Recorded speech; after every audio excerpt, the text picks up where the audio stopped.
For our first concept, we went with an oval shaped design, and we incorporated an idea of putting 4 retractable wheels controlled by a center mechanism so that you can use wheels to help stabilize the craft when it's used on land.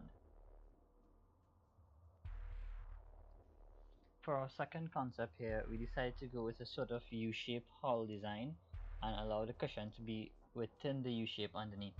We also included an idea of propulsion to change direction by releasing air through valves on the right and the left, controlled by trigger mechanisms.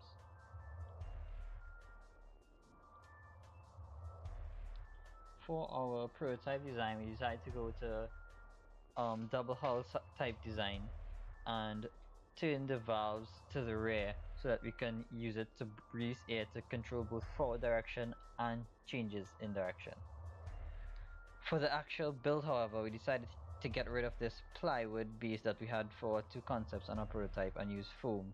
This foam was basically to help the craft float in case the inflation system failed on water.